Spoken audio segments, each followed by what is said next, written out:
Welcome to First Things First. I'm Jenna Wolfe, very dapper Hall of Famer. Cris Carter, very dapper. Nick Wright, how's everybody doing today? You look wonderful as well, Jenna. Wasn't fishing, but thank you. I like it. Wasn't fishing. What a fun night last night was. What I see. Let's go, Jenna. Oh. You ready?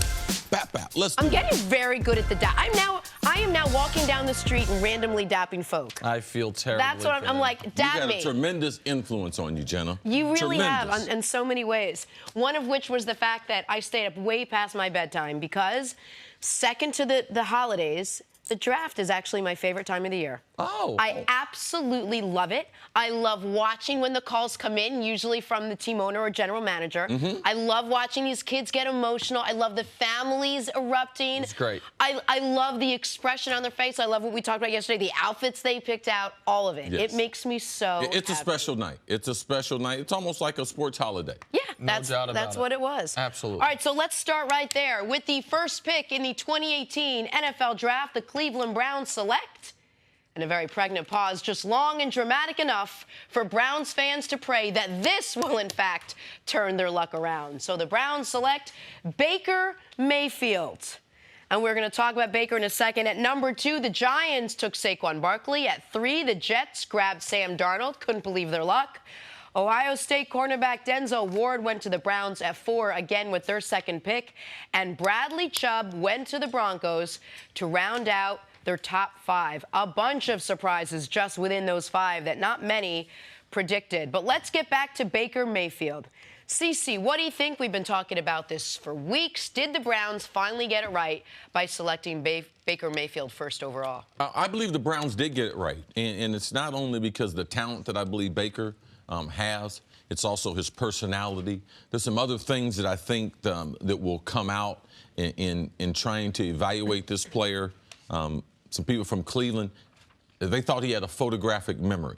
They thought his ability to be able to remember things beyond even just the normal intellect that other players will have. He also has that little edge to him. If you look at their coaching staff, and I think it's very important, Hugh has developed a lot of good offensive players. Now, because he's been in Cleveland, he's not going to get credit for that. But Todd Haley, he's gotten credit from around the league, developing players. Also, a player who has the type of personality of Baker Mayfield. I believe it's a perfect match for someone like Todd Haley. People wondered, man, how is Ben Roethlisberger going to do after Bruce Arians leaves? They get Todd Haley, and they might not have been in love with each other, but the overall productivity that Ben got a lot better as a quarterback with Todd. I believe you'll see some of those results in Cleveland. He is the leader, and he has the type of personality, I believe, to take over a franchise and take over a city like Cleveland. And as far as the Todd Haley personality as the new offensive coordinator in Cleveland, I know Todd better than I know any coordinator in the league. Todd will get along with Baker Mayfield. Todd will not be bothered by some of the bravado that might have scared some other teams off. Todd has a lot of that bravado himself. I told you guys the silly story that Hugh Jackson relayed about Baker Mayfield walking into the room. It wasn't that silly. Saying hee hee, and then all of his teammates making that same sound, and how Hugh found that inspiring. The moment they select Baker Mayfield, the Browns' official Twitter account tweets out, hee hee. So it resonated throughout, for some reason or another, throughout the organization. I will give the Browns credit for this. I wouldn't have had the courage to make this pick.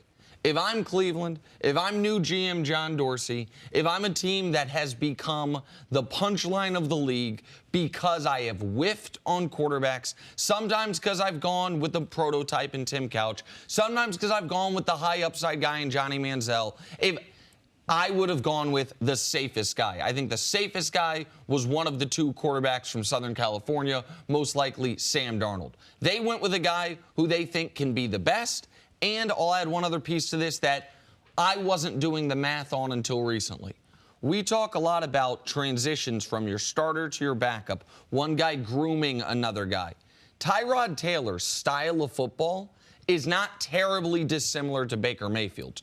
Baker is a more talented player, but when we are talking about if you are going to have an offense built around the guy who you signed to come in and start this year, theoretically Tyrod, but hope Baker takes over maybe at some point in the year, you're not going to have to drastically change the offense the way, for example, the Texans did when they go from Tom Savage to Deshaun Watson. Tyrod and Baker share some similarity skill set. One thing, though, that you didn't calculate was John Dorsey hadn't picked no bad quarterbacks. So he's new at it. Not new at being a general manager, but he's new to Cleveland. So he doesn't have that past buyer's remorse that maybe someone else in the organization that's been there longer, the owner there. So he could be influenced by past picks, which is great. And he went with the best guy. You know that because he has the top pick. He doesn't have to make any excuses, and he's the only general manager that had the pick of all the players. So everyone else would be like, yeah, I got the guy that I wanted. Yeah. But the only one that we know to be true is John Dorsey because he had the first pick. We know they have Tyrod Taylor. We understand that the way the game plan is probably going to work is Tyrod will come in and start a couple weeks. Maybe like what Chicago did last year with Trubisky, he comes in Is there any scenario whereby which he could impress this team enough where Baker Mayfield starts for the Cleveland Browns this coming season? Absolutely. 100% chance. Oh, okay. Absolutely. Anyone that had one of these 5 quarterbacks selected, if you struggle, they will be in the game. And you can go from the top of the list of Baker Mayfield to number 32 with Lamar Jackson. I believe that all these guys in the new NFL, the future is right now. So, yes, they will say all the right things. Yes, I don't want these guys to play, but all 5 of them are in situations that I believe that they will see the field in some capacity their rookie year. And if you're good enough, even if you're not the first overall pick, we saw Russell Wilson go from 3rd overall pick to starting week 1. I would imagine of these 5 quarterbacks taken, 1 or 2 of them will start week 1 of this season, and I would imagine 4, if not all 5, will start at some point this season. Okay, so moving a little further down, you have 4 quarterbacks that went in the top 10. It's unprecedented, and it's very impressive, and it says a lot about the quarterback class coming out this year. Which of these 4 guys, and you can include Lamar Jackson if you will, who was in the first round, which of these guys do you think is best set up from their perspective and from the team's perspective to succeed this year? I think they're very unique situations, all 5 of them. I'll go to number 32 as far as Lamar Jackson. Ozzie Newsome, the great general manager, that's his last first-round pick. He trades back up into the first round and gets Lamar. I believe that's a great transition into the future. I believe it's a good situation for him where he does not have to play right now. Joe Flacco is the starter, but in 2018 is the last year that Joe Flacco has any money that's guaranteed. Yep. So I think that that's a great transition for Lamar there. The best situation to me is Josh Rosen. And communicating with the general manager of Arizona Cardinals, Steve Keim, last night, and knowing that they knew exactly what they got. They got the best pure passer in the draft. He has no mechanical flaws that they have to change. He's a 3-year starter, so they like that fact. He's a 2-year captain. They like that. And his intellect and his overall curiosity, they thought that to be an asset. They also, you can make the comparison a lot like Larry Fitzgerald. He's a very inquisitive person. He's a very worldly person. He travels around the world. He's always asking questions, even from a football standpoint. So there are some similarities to some of the players that they have there. And sitting behind Sam Bradford, one of the best passers in the NFL as far as accuracy. Also, Sam's a great locker room guy. They got great chemistry there in Arizona. Josh Rosen, to me, is set up to be the best. And Rosen doesn't have to worry about one of your concerns with him, which is, can he play in the cold? You're in a division where he's very fortunate to be able to stay on the West Coast. Staying on the West Coast. You're playing inside. 10 games at a minimum every year via your division and your home games that are either indoors or in warm weather. So I agree with everything you said about Josh Rosen. I want to talk about the other Southern California quarterback for a moment, Sam Darnold. I don't know if you can say anybody that gets picked as quarterback for the Jets, they are best positioned from their own career standpoint. But I will say this about the Jets. The Jets fans went into this past football season rooting for close losses because they wanted the #1 overall pick to take Sam Darnold. They ended up winning enough. They got the #6 overall pick. They made what now looks like a very shrewd trade to move up Only to number now. Yep. Now it looks like a very shrewd trade to move up to #3 to get the guy they take the guy that I believe they would have taken at #1 overall. So if you're a Jets fan, you went into you finished the season with the 6th overall pick, Jenna, and you got the guy you would have taken #1 overall. And the Jets have in Josh McCown, one of the very, very smart, one of the great guys. You're talking about a great backup for a young player who's not going to be intimidated, a guy who's going to be invited in. Josh is going to show him everything about the NFL, everything about the Jets organization. It's not as if he has some ego. So it's a great place for a young quarterback to be in, a guy that's been in the league over 15 years. It's a great transition. I believe Josh's leadership will help Sam there. All right, we got 3 hours to talk about the draft with people coming on to help us, even though we're perfectly fine doing it ourselves. We just wanted to share the love. Coming up, let's get back into it. Did the Giants make the right move drafting Saquon? That's next on First Things First. All right, moving on. With the 2nd overall pick in the 2018 NFL Draft, the New York Giants select Penn State running back sensation Saquon Barkley, which means a couple things. 1, they really liked him. 2, they'll now have a running game for the first time since Thunder and Lightning starred for Big Blue. And 3, Eli's your guy now for the foreseeable future, Giants fans. CC, what do you think? Did the Giants make the right call selecting Saquon with that 2nd pick? The Giants did do the right thing. And Dave Gettleman, he's been fairly honest as far as the whole process. He looked at Eli as he had some type of time left in him. He didn't look at this was a make-or-break year for Eli. In the year where there was going to be 5 quarterbacks available that had a first-round grade on them, the Giants had decided that they're going to try to get a couple years out of Eli. Also, their backup, who they spent the 3rd-round pick on. They feel like he has some type of football future. Don't know if he is the franchise answer, but right now, with Odell Beckham, with Ingram, the tight end, with Sterling Shepard, you have to try to get another weapon. And they got the best player in the draft, the cleanest one. Clean, what does that mean? The guy who has no marks against him, being athletically, personality, size, strength. You're talking about a 6-foot running back who can run through the tackles, is also a special teams player, and also can make an immediate impact out of the backfield. The Giants got the best player in the draft. I think the Giants may have gotten the best player in the draft. That doesn't mean they made the right call here. And I say that only because if there are any quarterbacks that hit other than Baker Mayfield, when we look back on this draft, we will say, well, that would have been the better pick. Like, that is... That's if he's not great. That's even if he is great. No, I believe you have to... The draft is about real time. And what's real time in the NFL? The future's right now. Like, if the Giants, if they're going to win... If we take away the injuries from this season, we thought the Giants were a 10-win team last year. We didn't think Eli would have a horrific year. We thought he'd have a decent... Even if he was the middle of the pack. Right. And then if they wouldn't be in the selection, but then if they went out and got a running back, which Eli has not had the support, then you would be like, wow, what kind of position? You have to do what's right for the Giants. They think they have a chance to win in the next couple years, and if they believe that, you have to go with the running back right now. Well, they better win at a very high level in the next couple years, unless none of the other quarterbacks are good to justify this. Because when you say if he's not good, we can just go draft by draft over the last few years, and we don't have to go through all of them. I'll pick, how about 2014? The 2014 draft, non-quarterbacks, has Aaron Donald, Odell Beckham Jr., Khalil Mack, 3 guys who are superstars in this league. But knowing what we know now, if you went back and did that draft again, Jimmy Garoppolo and Derek Carr go 1-2 or 2-1. Why? Because they're franchise-level quarterbacks in the eyes of people. We can go to a draft that was one of the greatest drafts ever, the 2011 draft. J.J. Watt, Von Miller, Julio Jones. Great draft. Guys, J.J.'s going to be a Hall of Famer. Julio's tracking towards it. Von's tracking towards it.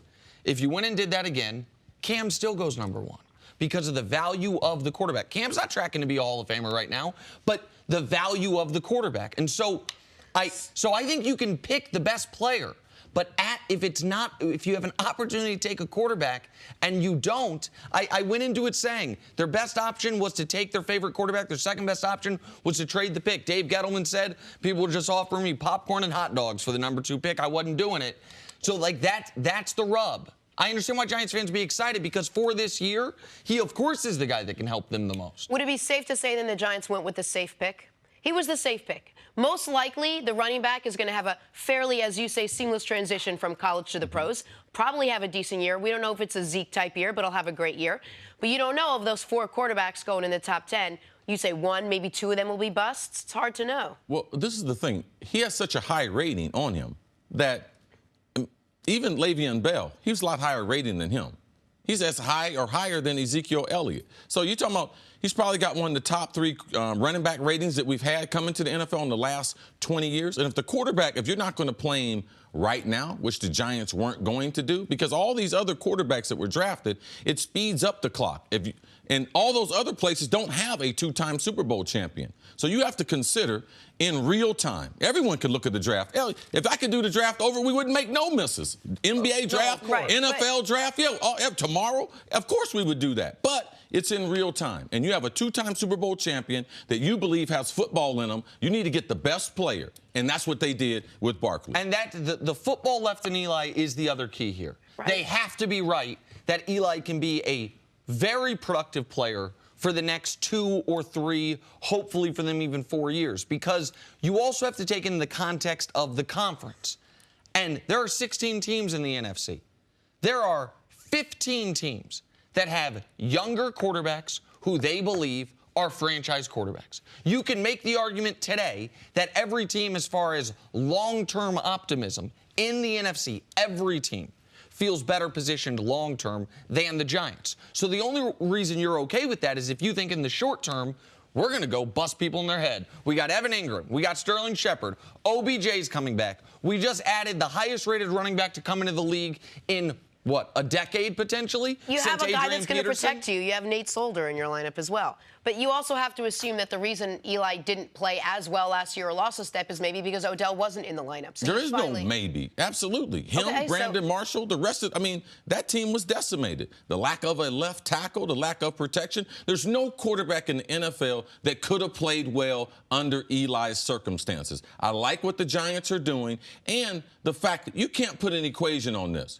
How long do you stay with the guy who wins you 2 freaking Super Bowls? And that's the dilemma that the Giants have. It's not a dilemma that Nick likes, but it is the reality. I put 2 of them Lombardi trophies in that trophy case, so they're going to give me some time to potentially maybe play a year longer than past my prime, maybe a year longer than other organizations because of they don't have the history with a quarterback like Eli. But, Nick, the question is this the year past his prime, or is this just the year because he didn't have Odell last year? Right, and so we'll see. We'll see about it. I totally agree with Chris that he was in an impossible situation last year. I also think you saw some of the writing on the wall for Eli as far back as 4 years ago, or I guess 5 years ago, right before they got Odell. If you're a Giants fan, though, I'm not trying to rain on the parade for 2018. For this season and potentially next season, you gave yourself the best chance to compete for a championship.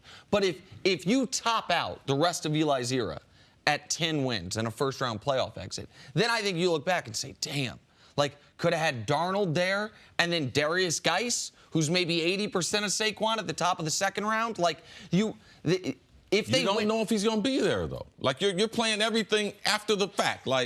It's so much easier to do this after the fact. If the Giants knew that Geis was going to be there at the beginning of the second round, yeah, of course. It was like, hey, what's going to happen tomorrow? We don't know. And that's why the draft, it's not a science. Mel Kiper, he's going to miss. Todd McShay, he's going to miss. Right. Our boy, Joel Klatt, he's going to miss. That's what happens with the draft. That's why you tune in. At least half of the first-round picks, they will be bust. That's why it's my favorite time of year. Hey, coming up, Josh Rosen has some harsh words for the teams that passed on him. This you will not want to miss. Wait to hear what he has to say. Hear it from him next on First Things First. First things first, we're going viral. Last night, Baker Mayfield was taken first overall. Had to get one of them deliciousness in his system. Browns. Can't step away for 1 second. Must keep watching. Fans got the opportunity to see the curtain peeled back. Here's the Browns GM, John Dorsey, and head coach Hugh Jackson calling Baker Mayfield. Baker. Mr. Dorsey, how are you? I'm doing pretty good, thank you. Hey, let me ask you a question. I got you on speakerphone here. You want to be the first pick in the draft? Yeah, I do. Huh? Yeah, I do. Well, buddy boy, I want you to get excited here because I'm going to put the card in here, and we're going to take you here with the first pick in the draft. I'm going to go back in the draft room here. I got the head coach want to talk to you, brother. I'm so excited for you, and I can't wait to see you tomorrow. But here's the head coach, brother. Sure. Hey, Baker, how you doing, buddy? Hey, congratulations. No crying. It's exciting time for you and your family. We're all excited you're a Cleveland Brown. Looking forward to working with you. And, again, it's going to be a great time. That is fantastic. There are only a few things that give me the chills, honestly. You got 'em right I there. got the chills when you get the call. I get the chills when the national anthem. Sometimes when you're at a game and you're there and everyone stands up to you. There are certain times. But when you get that phone call and you watch these kids and it brings them to tears, it literally brings me chills. Baker's moment, like Baker's side of this, because he was Facebook live streaming this Yes. or Instagram living it. Instagram it, yeah. And so he's in the room with his family. Everyone gets quiet when he gets on the phone. And then he just puts his hands up in celebration, and everyone goes crazy. It was so cool. It's a dynamic moment. That phone call that day, it's a one that you'll never forget. I was in the supplemental draft, so I didn't have a draft day like this. So I was in my agent's office in Boston. Gil Brandt, the great scout from the Dallas Cowboys, called me and was like, Cris Carter, do you want to be a Dallas Cowboy? I was like, yeah, absolutely. I grew up wanting to be a Dallas Cowboy. Absolutely. Philadelphia called me next. Buddy Ryan said, you're a Philadelphia Eagle. Yeah. Awesome. I grew up being a Philadelphia Eagle fan. I love No, I was like, yeah, I'm cool with it. But and then every time I see Gil Brandt, even to this day, I'm like, hey, Gil, thanks for not taking me. Thanks for I nothing, never knew Gil. that part of the story. I didn't know that. I knew you thought you might go to the Cowboys. I didn't know they called you. Yeah, Gil Brandt called me. Oh, Yeah. I never knew that part of the story. Yeah, but they passed on me. The Eagles took me. If I just real quick, similar thing happened when you were going to the Vikings. You almost went to the Giants. Oh, yeah, Bill Parcells called Yeah, it. he didn't even say hello. Right, said we're going to put in a claim. Yeah, how long was it going to take you to get up here? I Right. was like, I'm right down the turnpike, coach. It'll take me about an hour. That's one of the reasons why him and I are still best friends to this day. That's amazing. Two different moments like that. That's Really, really cool. great. We're going to have that, by the way, the Baker Mayfield Snapchat call. We're going to have that a little bit later And it's in the show. okay when they So we're call you gonna to show cry, everybody. too. Don't listen to the coaches. Man, you got to cry. Time for some stories to start your morning. Last night, the Bucks defeated the Celtics 97-86, forcing a Game 7 on Saturday. Giannis led the way for Milwaukee with 31 points. Nick, did you think this series would go 7 games? Well, I mean, if you check my first-round predictions, which right now look almost impeccable, I had Bucks in 7. So, yeah, I thought this would go 7 games. I also thought Giannis would step up last night in the biggest game of his career to date, and he did, leading them in points, leading them in rebounds, leading the starters in assists, leading everyone in blocks. He did everything for him last night, and, I mean, he did what he had to do as one of the 7 best players in the sport. He definitely was far more aggressive. But as a team, they played so much better. Getting up and down the court, they're so much more athletic than the Boston Celtics, so they utilized that. Fast break points, I think they had the edge 34-16. But it's interesting what Nick just did there. He did a LeBron thing. I pat myself on the back. Hey, my playoff predictions, they're impeccable. Hold up. Check them out. They're impeccable. Can I draw one distinction? LeBron, one of the reasons him patting himself on the back can be a little annoying some is he has a lot of reason to do it. I've gotten a long string of predictions wrong recently, so if I might go 7 for 8 perfect in the first round as far as games and everything, I'm going to let the people Jenna, know. there's a part about television that he has not gotten from me yet. Nick being right is very important. He's like, no, it's about just saying. Well, that's what I'm saying. No, it's about being right. So if I'm going to be right, I got to let the audience Now know. is a good time to start. Okay, there we go. Show what, 168? 169. But who's counting? You are. On to the NFL draft. The Buffalo Bills traded up with the Tampa Bay Bucks to the number 7 slot to grab Josh Allen out of Wyoming. Allen is the highest selected quarterback in Buffalo Bills history. CeCe, what do you think about the Bills' decision to take Allen? I like his talent. I believe he can be a good pro, but I believe that they're system players. 99% of us are system players. I do not believe this is the right system for him, even though McDermott, who's the coach there, he was with Cam Newton, and that's what they see, the throwing ability of a Cam Newton, absent of the physical skills to be able to run the football, but he is also going into the locker room, the quarterback room that has the most stress. A.J. McCarron believes he's a starter. This is his first time getting the opportunity to start. He is not looking to teach a guy or to help a guy make the transition to being a franchise quarterback. So not only does he have the most from a skill set besides Lamar to learn, what's going on in the quarterback room, I believe, will prevent him from growing as fast as the other players. And not great wide receivers to help him out there either. And if now I do understand you need a guy in Buffalo, wind, snow, rain, big hands, arm strength helps there as much as any city in the country. I get that part of it. But if I'm going to take the Cam Newton comparison a step further, how good of a quarterback is Cam Newton if you remove the running stuff? If you remove Cam's ability, that's what we've been telling you. Right, but and I've always said with Cam, you can't remove the running because that's such an important part of his game. If Josh Allen is Cam Newton who can't run, you got problems. He needs time to develop. He needs time to develop. Yes. All right, DJ Moore from the University of Maryland will be joining forces with Cam Newton. Calvin Ridley will be joining Julio Jones and the Falcons. These two were the only two receivers drafted in the first round this year, the fewest since 2010. CC, what do these guys need to do at this point now to be successful at the next level? Well, the two different issues here. DJ Moore, good receiver from the University of Maryland, has great running skills with the football. He's like a faster Anquan Bolden. Steve Smith talked about it last night. They finally have his replacement in Carolina. Now, he's also, it's like a good basketball team. All right, they drafted Curtis Samuels. He's a better receiver than Curtis Samuels. They're trying to turn him from Curtis Samuels into a running back to a receiver. So now with the arsenal they have, he has the skill set, especially with his speed. Now, as far as Ridley is concerned, going with Julio Jones, they like Alabama players in Atlanta. It's just right across, right over from him, a 3-hour commute from Tuscaloosa. He's played in that stadium a number of times. Their passing attack will be enhanced by Ridley's overall receiving skills. But being next to Julio Jones, what an asset it is for Calvin Ridley. Listen, it's the same thing as when we were going to talk about Bradley Chubb getting to play across from Von Miller, where Von Miller's going to get the double teams. Like, if you are playing on a team with one of the two best receivers in the league, you're never going to be a top-flight quarterback. Right. You're never going to be the focus of the opponent's game plan, at least not early on. If I'm Calvin Ridley, I'm thrilled with this. And if you're the Falcons, you said when we went to the Super Bowl, we had options all over the field to beat you. It wasn't just Julio. They're trying to bring some of that back.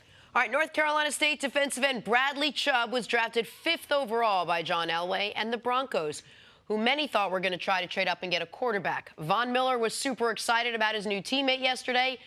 Nick, how will Chubb fit in with the Broncos? I'll answer that in a moment. First, I would like to congratulate Jenna Wolfe, because her guy, Case Keenum, doesn't have no competition this year. Finally! He gets to be a quarterback and a quarterback alone. He's not battling with Josh Rosen, Josh Allen, Lamar, nobody. So in that regard, I know when this pick came down, I was like, good for Jenna. As far as the Broncos, they're saying, I heard Mike Mayock say this on television last night. I thought it was interesting. Can Case Keenum be as good as Peyton Manning was his final year in Denver? He's a better thrower of the football than that last year.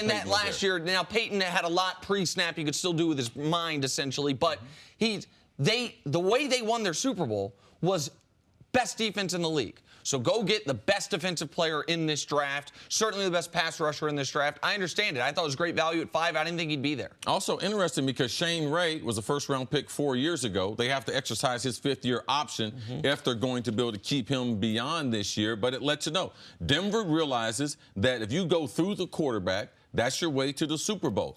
I love this pairing, even stronger than Ridley with Julio Jones, because there's only one football. It helps out a young receiver, but nothing helps out a young pass rusher better than having a superstar who demands a double team on the other side. So I wouldn't be surprised if Bradley Chubb is Defensive Rookie of the Year. And keep in mind, both Josh Allen and Josh Rosen were available to the Broncos, and they ended up going with Bradley Chubb. Yep. Of course, we've got the Patriots. They addressed offseason losses with both of their draft picks. Nate Solder will be replaced by Isaiah Wynn. Sony Michel will be replaced by Dion Lewis. CeCe, what do you make of the Patriots' round 1 moves? The Patriots got some good players, but also you have to kind of bake into what they're going to do with them. Their offensive line, Isaiah Wynn, he's not the prototype left tackle. He's not the prototype lineman, but because they have one of the best offensive line coaches, they realize, wow, I'll take him. We believe that we can coach him up. I believe that's a huge part to being in the NFL. These organizations that believe in their coaching staff that they can get the best, and that's what you're seeing there with New England. Sony Michel, I've been knowing Sony Michel since he was 13 years old. He's from South Florida, phenomenal athlete growing up, tremendous speed, track star growing up. He has the kind of body that when he was a younger kid and he shows up to the football field, the parents are like, please check his birth certificate. Well developed as a young person. He is a better player than Dion Lewis. He can run between the tackles. He can also get out of the backfield. I would say he is a lot like Alvin Kamara, but not as good as a receiver as Kamara. So they look to utilize him better. He was a backup at Georgia, like Kamara was at Tennessee. They look to utilize him as a starter, especially on third down, getting him in mismatches coming out of that backfield. Just quickly here from me. I think Wynn is interesting because most people projected him as a guard at the pro level. The Patriots are going to use him theoretically as their left tackle. But this is what the Patriots do. Nate Solder, here's how much money we're going to give you. Oh, the Giants are going to give you more? No problem. We'll replace you in the draft. Dion Lewis, here's how much money we're going to give you. Oh, you're going to go get more elsewhere? No problem. We're going to get a guy we think can be better than you in Sony Michel. Like smart draft move. That's how you smart. Work the Like draft. I mean, this is why the Patriots have been the Patriots. In addition to the Brady portion of it for the last 15 years. Like they won't overpay. They will use their draft picks on the best player available at a position of need. A combination of those two. And it speaks to your theory that they wouldn't package these two picks and try to move up to get a quarterback because now they have two potential starters, compared to having someone sit behind Tom Brady for the next couple of years. Their future is right now. And one last thing, just a little mutual admiration society here, speaks to your point that the idea they were ever interested in Lamar Jackson was nonsense. They had Lamar Jackson. They could have taken Lamar Jackson They passed on him twice. Yep. So, like, that's not an indictment on Lamar, but it just speaks to... But it is an indictment on reports. Someone called me yesterday and asked me, what about Lamar and him slipping to New England? I said, if New England, Bill Belichick, if they were the nation's #1 sniper and you could put out a hit on someone else, do you think you would know who they had a hit on? You're like, no. So those reports coming out of New England, they're just smoke, just bogus stuff. Yeah, so Lamar got to a place where someone who really wanted him. No, you're right. They passed on him twice. All right, with the 10th pick in the 2018 NFL Draft, the Arizona Cardinals have traded up to select quarterback Josh Rosen. Some had him going first or second or third. He went 10th. Or in other words, 9 teams passed on the talented, outspoken signal caller from UCLA. True to his personality, Josh Rosen had some strong words for the teams who didn't take him. Take a listen. I was pretty pissed off. I fell. 1, 2, and 3 went by, and just kind of went into a blur after that. I was really angry. Teams were passing on me, and I was honestly expecting to get picked at some point and have to fake a smile and go up and pretend to be happy. But for some reason, when I got picked, all of that went away, and it just went to straight excitement and relief. There were 9 mistakes made ahead of me, and I will make sure over the next decade or so that they will know that they made a mistake. I want so much to really like Josh Rosen. I do. I know how talented he is. And then he says stuff like that, and it just rubs me the wrong way. CC, what did you make of Josh Rosen's comments? It's real. It's real. You get upset. People tell you things. Also, people had him thinking he was going to be in the top 3. He started believing that, and you could tell it had an effect on him. This is probably, besides his birth, the biggest day of his life. So I don't expect kids who have never been in this type of spotlight to be able to handle the press conference properly. He was upset, but he's very fortunate. He's in a place that was the best fit for him. He's not better fitted than Baker Mayfield to go to Cleveland. He's not better fitted. You want to go to the Giants and sit behind Eli Manning? Does that make you healthy? I mean, does that make you happy? Or is it just your ego and your pride just saying, I want to be one of the top guys? No, he wasn't. He got drafted right where he is. Draft is only lane assignments. You still have to run the race. So he shouldn't be consumed with that. All you need to be consumed with, what does Arizona want me to do? I know that Steve Kyman, communicating with him last night, they love him. They love his intellect. They have a lot of smart players already in that locker room, so they don't feel challenged by his overall personality. But Josh needs to realize this is the NFL. It's totally different than anything he's ever experienced. And trying to think that he knows about the NFL, you can't go around every day making people regret not picking you. It's not a real motivation. You need to try to get better, try to make contributions to the Arizona Cardinals, and not worry about the teams that passed on you, because every team, I mean, every person can kind of play that chip besides Baker Mayfield. I mean, and we talked about this at the top of the show. This was a perfect fit for him. This is a better fit than either of the New York teams, either because you're sitting behind Eli or because the Jets have just not proven to be a well-run franchise, not to mention the weather and the elements you'd have to play in compared to Arizona. But as far as the comments go, what I thought was interesting is right after he got drafted, Deion interviews him. And he clearly wanted to say some of these things. And he was able to say, I'm just super excited. I'm so happy. And about 10, 20 minutes later, he can't control himself anymore. This is who he's going to be.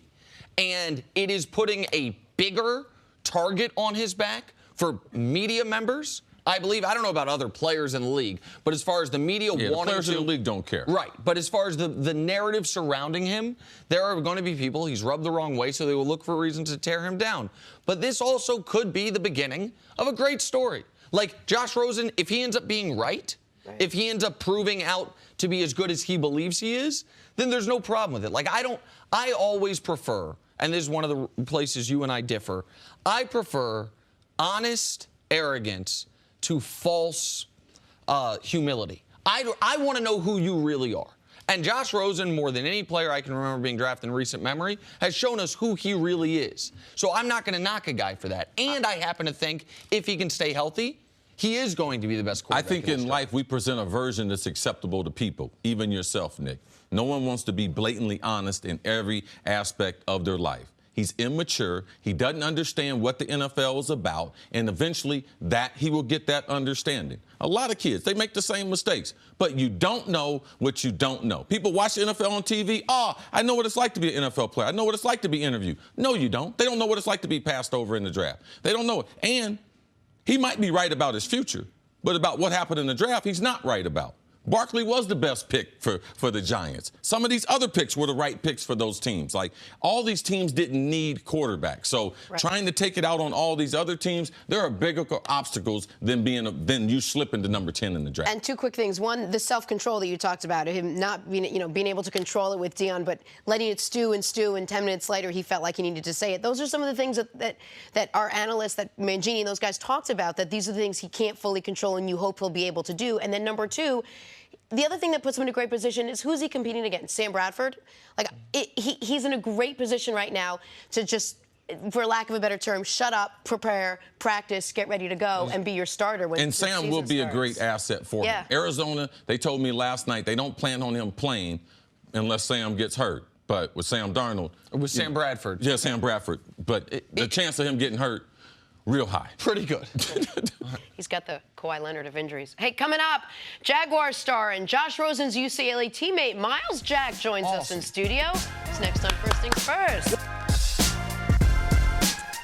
Welcome back to First Things First, favorite part of our show when we talk about football all the time because we love football, and then a football player joins us to talk even more football with us about football. Definitely best part of the show.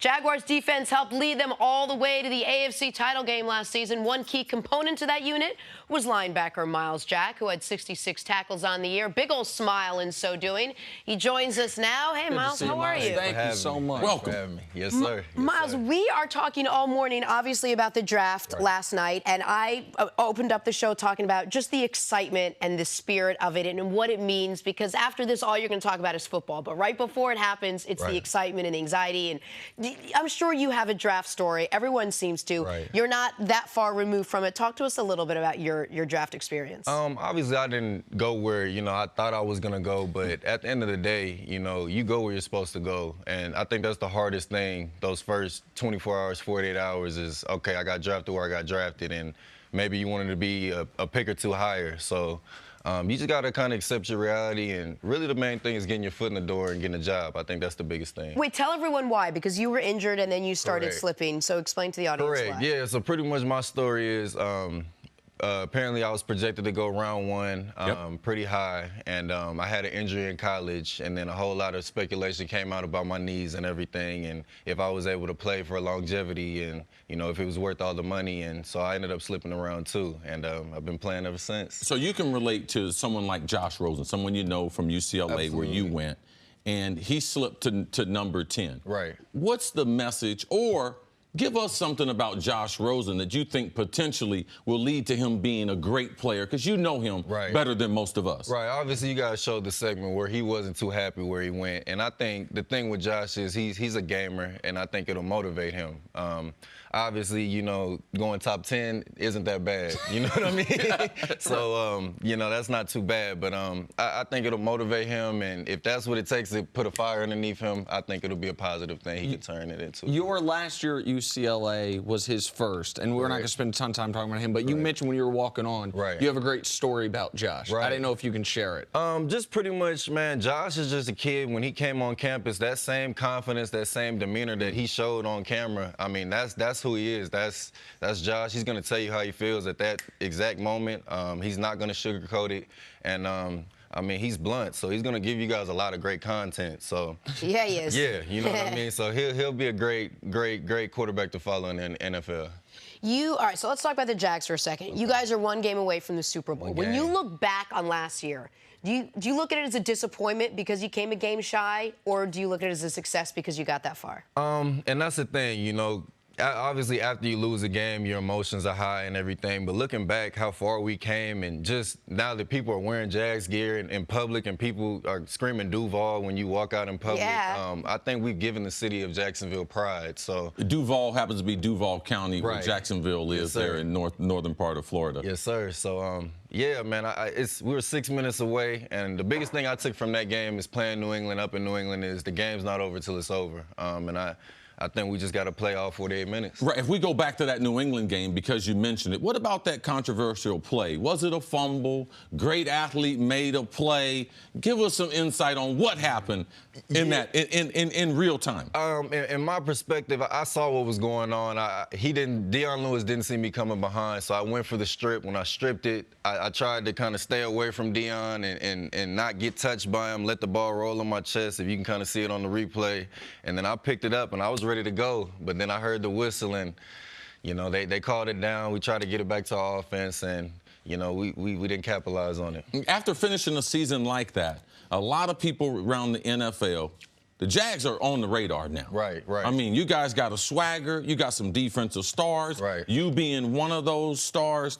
How has that led you to a different type of preparation as you traveled around the league, seeing other players? How's that changed for you getting ready for the 2018 season compared to the couple seasons getting ready where people didn't know you? Right.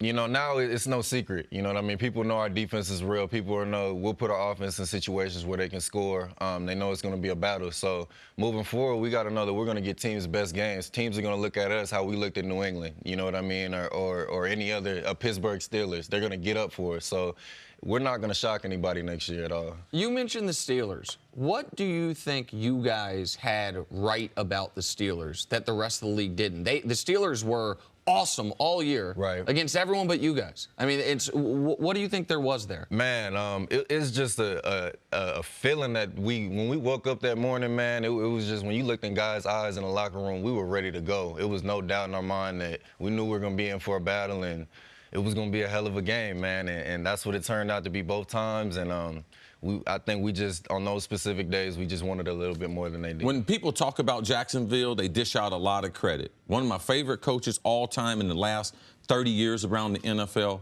is Tom Coughlin. Yes, sir. Give me, what does Tom do on a daily basis, and some of the maybe tidbits of his influence on what's going on in Jacksonville now? So on that clock, it says 7:28. You late. Mr. Coughlin's time, you got to subtract 5 minutes or add 5 minutes to that. Yes. So you got to be there 5 minutes early to every single meeting. So just Hold on a second. Nick, did you get that? I got right. I think I kind of explained it a little No, bit. you did. It's not on me. She likes to say I'm late to everything. Myles, every day he's 5 minutes late to our meeting. Yeah, Mr. Coughlin would fine you, max fine you. Max fine you. No discussion. It's coming out of your paycheck. Yeah, try again next time. Yeah, definitely. But yeah, he's just very meticulous. The details, you got to be where you're supposed to be. If it's on the schedule, be there. If not, you're getting fined. And people tend to pay attention when their wallet gets hit. So Definitely. Having a little fun and keeping with it, I got to know how much trash talking Jalen Ramsey really does and how good and does he practice? Does he stand in his locker room and practice trash talking at himself and then use it he doesn't take it that far, but, you know, it's just fun hearing him on the back end when you know, it's a run play or if it's an incomplete pass. Jalen's going to let that receiver know that it's going to be a long day. Like what? I want to know. I'm never going to be out there. I can't specifically say what he says, but man, you're garbage. Right, exactly. Man, you one of the worst dudes I ever guarded. Exactly. Are they paying you today? Exactly. Are you going to give me some competition? Exactly. That's what Jalen's about. Now, that swag, how real is that? It's real. I think people see it from the TV screen. I think people can feel it. People talk about. Now you're a quiet guy. Right. How does it affect you? Because y'all got us. When people think Calais Campbell, quiet guy, Myles Jack, quiet guy. How do you guys blend in with people like Jalen and some of the other personalities that you have? Man, we got guys like Jalen, we got guys like Telvin who talk. So I get my little tidbits in every once in a while where I'll kind of throw my stuff in and little feisty dog. Up. Exactly. Malik Jackson, big talker with the offensive line. Yes. So, yeah, we got our 3 guys at each level to kind of talk, and then I'll kind of throw my little ad-libs in the end. Are there times in games where you realize you guys have gotten to them? Absolutely. Absolutely. You can see it in quarterbacks' eyes. You can feel it in the offensive line when things aren't clicking for the offense, as you know. It's a bad feeling. Guys are kind of looking around. They're looking at the clock, waiting for the game to be over with. It's not a good feeling. So you can tell when the quarterback's looking at the D-line and not looking at the receivers trying to make his reads. Now, also, that battle happens from you guys from a practice standpoint. Right. Now, I want the real, man. Blake Bortles, people have crucified him, ripped him apart. When you are on a defensive dominant team, all right? This is the question Jenna wanted to ask you about the quarterback. The relationship that you can maintain with that quarterback without crushing his confidence. How do you do that in Jacksonville? See, and that's the thing. We try to focus on ourselves. All we want from the offense is 3 points. If not, we'll score on our own. So we don't put any onus on them. At the end of the day, we feel like if we give up a touchdown or we give up points, we lost the game. So we can't put it on Blake. They're going to handle their business. We got to handle our side of the ball. Quickly on that, does it bother you, some of the crap he's taken, if for lack of a better term, over the course of the year? You definitely, he gets hammered a lot. No, they definitely give him hell, but I mean, at the end of the day, we re-signed him, gave him gave him a good piece of money, and I think he'll be all right next year moving forward, and we'll build off of it last year. I definitely believe. Knowing that obviously you knew they re-signed him, when you're watching the draft last night, did you think you guys might take Lamar? Honestly, I mean, honestly, I thought potentially there was a chance that, you know what I mean, we may go with a quarterback. You never know what the front office is thinking, but with him being on the board and you seeing him as the best potential player, I mean, you can't help but think, okay, maybe the Jags might pull the trigger on that. Are the Jacksonville Jaguars the favorite? We see what's going on in New England. They got Tom. They're missing a lot of parts. Last year we left the season. Jacksonville one play away from being in the Super Bowl. Are the Jacksonville Jaguars the favorite in the AFC this year? I mean, you got to go for the Jags, man. I believe we can do it. We won the South last year. We're trying to double that, and man, we were 6 minutes away. 6 minutes away. So I got to believe in it. And luckily for the Jags, if something, God forbid, happens to Leonard Fournette, you can step in, right? Yeah, you can step in and play running back. Yeah. No, we got guys like T.J. Yeldon. Okay, all right. If something happens to a lot of guys, right. You can they want to give me people some don't know carries. you played some running back at UCLA. Yeah. Once upon a time, I was a running back, and if they want to give me a carry or two, I would love to get a first down or get in on the goal line and spike the ball. So I would love to do that. Myles, we thank you so much for hanging out with us. Thank you for having me. Great job. Enjoy New York. Thank you so much. Thank you. Hopefully, Myles Jack, good weather. Good-looking guy. I got people texting me, man. That dude look good. That's Myles Jack, people.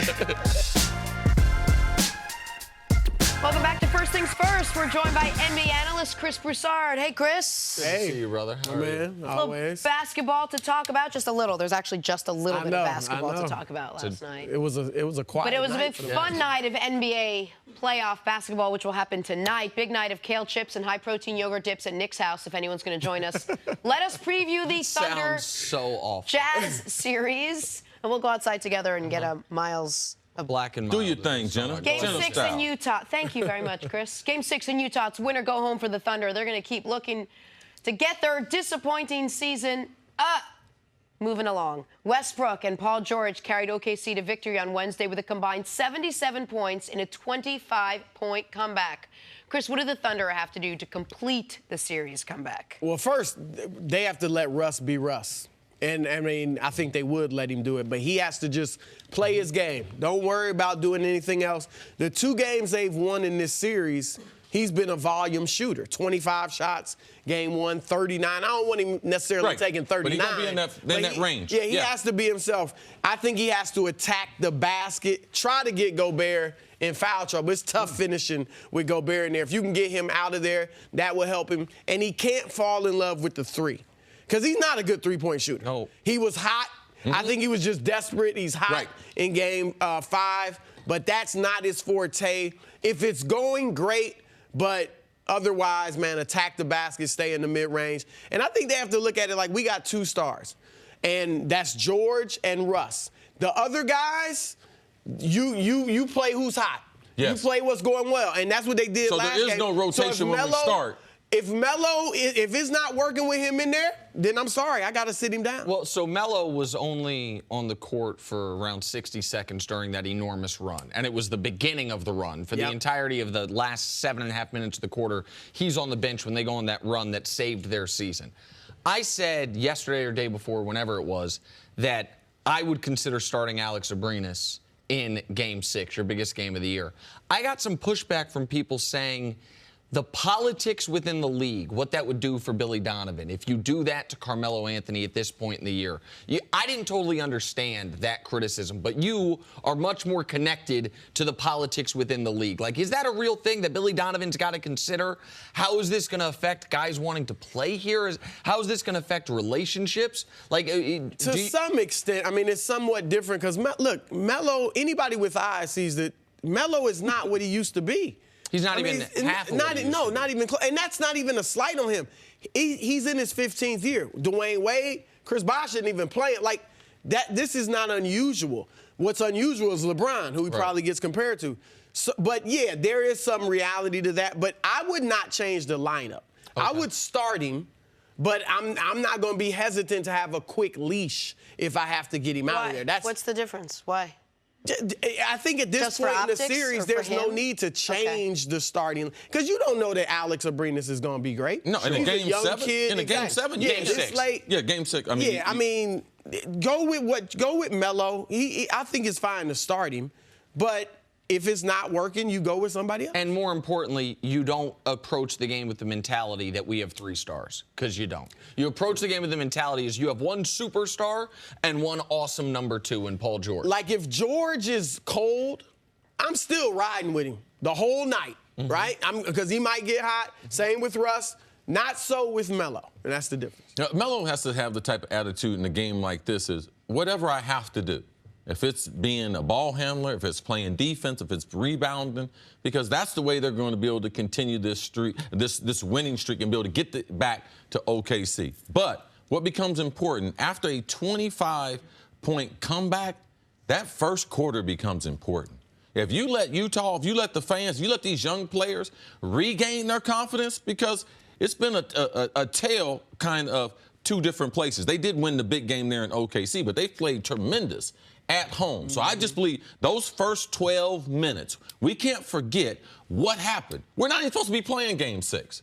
But because of that big comeback, I just believe with younger players and that noose begin to choke, if you get into the second half with younger players, they'll start to feel, man, we're going back for game number 7. Something that Russ, he knows personally about. So I believe that the start is very, very important for OKC. Getting back to Carmelo Anthony for just a second, there was a lot of concern earlier on that he would be resistant to either coming out of the lineup or not starting or coming off the bench for whatever reason. How has he been with all? I mean, he has to know what his production has been. He was frustrated yesterday, or in Game 5. You know, he got, I don't know if argument is too strong, but he was, he and Mo Cheeks, the assistant coach, were kind of going back and forth. Melo said he wanted to be out there, which is fine, but they were rolling without him. And, he conceded. And wait, you used the word rolling. A 25-point comeback. He wasn't in the quarter from almost all of it. And look, we talked yesterday about James Harden in, what was it, 2015? Game 6, I think it was 2014, the comeback. It might have been 15. I think it was comeback against the Clippers. They're down 3-1 in the series. Then in Game 6, they're down an enormous amount, 17 points in the fourth quarter. Harden starts the quarter on the bench like he always does. They go on a run, so they just basically leave him on the bench for the bulk of it. I So want to that get happens, but I want to get back to something you alluded to, which is it feels to me like Rudy Gobert can be officiated almost any way. Like, because he's such a good shot contester, but he doesn't do it necessarily always with just clean blocks. He does it with the verticality rule. If you have a tight whistle, which is what happened to him in Game 5, you can get him out of the game, and then that is a different basketball team. Oh, yeah. They go from having the best rim protector in basketball to nothing there. I don't want to say nothing. That's unfair. No, but you're removing him. attacking You're at removing will, arguably, as great as Donovan Mitchell is, you're removing arguably their best player.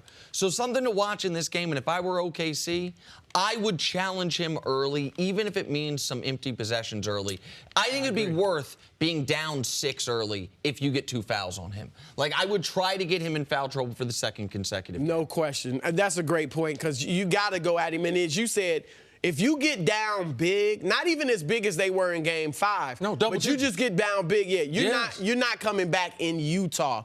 But if you get up on them, or those young kids, they haven't been through this. Who in Utah has really been through? At least last year they had a Joe Johnson. Right. Like, they're all young, haven't really had a lot of playoff experience, so they got to come out and kind of punch them early. All right, Cris, thanks. We're going to see you a little bit later on in the show. Coming up, which draft quarterback is ready to make an immediate impact right now? That's next on First Things First. I'm Jenna Wolfe, and thank you for listening to the First Things First podcast. Make sure to subscribe and tell your friends, family, and coworkers about the podcast, which, by the way, is available on iTunes and all your favorite podcast apps. You can catch a fresh new episode every Monday through Friday on FS1, starting at 6:30 a.m. Eastern, 3:30 a.m. Pacific. So long, everyone.